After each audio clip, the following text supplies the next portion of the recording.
A ver, imaginemos por un momento que nacemos en la Europa del siglo XIV. Para la inmensa mayoría de la gente, el futuro estaba escrito desde el primer día. Era un mundo que llevaba siglos funcionando exactamente igual, con unas reglas fijas, y donde las sorpresas, pues, no existían. Pero, y aquí viene la gran pregunta. ¿Es posible que de una catástrofe de proporciones épicas salga algo bueno? Suena raro, ¿verdad? Pues eso es justo lo que vamos a analizar, viendo cómo uno de los eventos más devastadores de la historia tuvo unas consecuencias que nadie, absolutamente nadie, esperaba. De acuerdo. Para entender el cambio tan brutal que se produjo, primero tenemos que hacer un viaje en el tiempo. Vamos a ver cómo era la vida justo antes de la peste, en ese mundo que parecía completamente inamovible, como si estuviera grabado en piedra. La clave de todo era lo que conocemos como el sistema feudal. Era una pirámide social y económica súper estricta. En pocas palabras, si nacías campesino, morías campesino. Tu vida entera consistía en trabajar la tierra de un noble y, a cambio, él te daba protección y un sitio donde vivir. La libertad para elegir tu propio camino sencillamente no existía. Y la diferencia entre unos y otros era, bueno, era un abismo. El señor feudal era el dueño de todo, vivía en un castillo, su palabra era ley, mientras el campesino trabajaba de sol a sol la tierra de otro, vivía en una choza y en la práctica no tenía ningún derecho. Eran dos mundos totalmente distintos que vivían juntos por pura obligación. Y en medio de este orden tan rígido, tan predecible, de repente todo saltó por los aires. Literalmente. El mundo que conocían se hizo añicos con la llegada de la muerte. El culpable fue un enemigo invisible y terrible, la peste negra. Fue un golpe seco, brutal, que lo cambió absolutamente todo.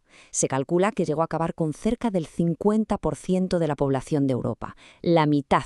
Es una locura pensarlo. La mitad de la gente simplemente desapareció en unos pocos años.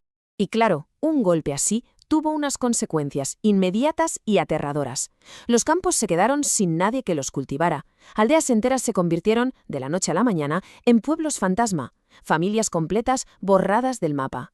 La vida cotidiana, tal y como la conocían, se paró en seco.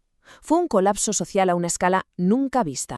Pero aquí, en medio de tanta muerte y destrucción, ocurrió algo que nadie se esperaba. Una ley económica muy básica empezó a funcionar.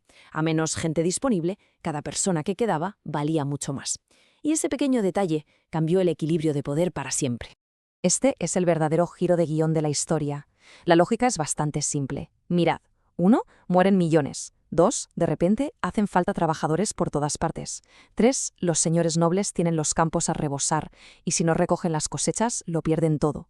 Y el cuarto paso, pues que los pocos campesinos que han sobrevivido, de pronto tienen la sartén por el mango. Por primera vez en siglos, estaban en posición de exigir. Y vaya si exigieron. Se acabó esto de trabajar solo por la promesa de protección y un techo. No, ahora querían dinero. Dinero de verdad, contante y sonante. Un salario. Y lo más increíble es que lo consiguieron. Ese fue el principio del fin del viejo sistema basado en la servidumbre. Este nuevo poder económico no se quedó solo en el dinero. Fue el detonante de algo mucho más grande, algo que hoy valoramos por encima de todo, la libertad. Fue, de forma muy real, el fin de las cadenas. Para entender la magnitud de esto, hay que tener claro qué era la servidumbre. Ojo, no era esclavitud, pero se le parecía mucho. Un siervo estaba, por ley, atado a la tierra de su señor. No podía mudarse, no podía buscarse la vida en otro sitio.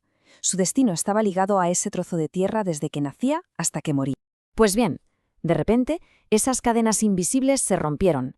Como había tan pocos trabajadores, si un señor no pagaba lo que pedían, el campesino podía darse la vuelta e irse a la finca de al lado, donde seguro que le ofrecían más.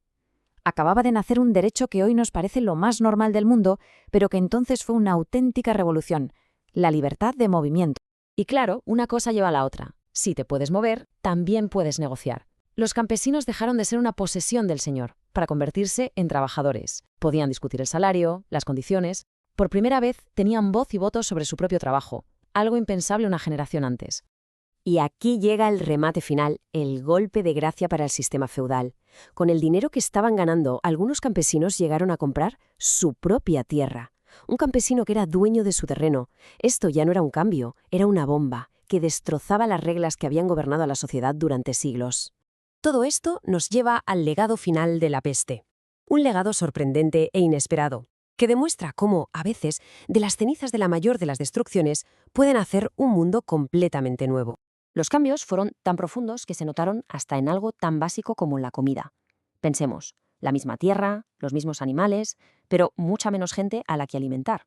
El resultado, la dieta de los supervivientes mejoró de forma espectacular. Pasaron de comer básicamente pan y poco más a tener acceso a más carne, más lácteos, más variedad. Literalmente estaban mejor alimentados que nunca. A esto se le podría llamar la ventaja del superviviente, porque de repente había más tierra disponible, más oportunidades en las ciudades para aprender oficios e incluso se incentivó la invención de herramientas que ahorraran trabajo. Pero quizás el cambio más importante fue invisible. La gente empezó a sentir que su vida tenía valor, que tenían dignidad, y eso, claro, provocó que se rebelaran contra leyes injustas y que lucharan por sus derechos como nunca antes. En definitiva, y para resumir toda esta historia, se podría decir que en nuestro mundo moderno, con sus ideas de libertad individual y derechos laborales, nació en parte de esta brutal reestructuración social. De las cenizas de la peor catástrofe de su historia, Europa, sin ni siquiera saberlo, estaba empezando a construir algo totalmente nuevo. Y esta historia nos deja con una reflexión final, ¿no? A veces las mayores tragedias son el motor de los cambios más profundos. Así que si miramos a nuestro mundo hoy en día, ¿qué gran acontecimiento actual podría estar, sin que nos demos cuenta, dándole forma a nuestro futuro de maneras que ahora mismo ni siquiera podemos imaginar?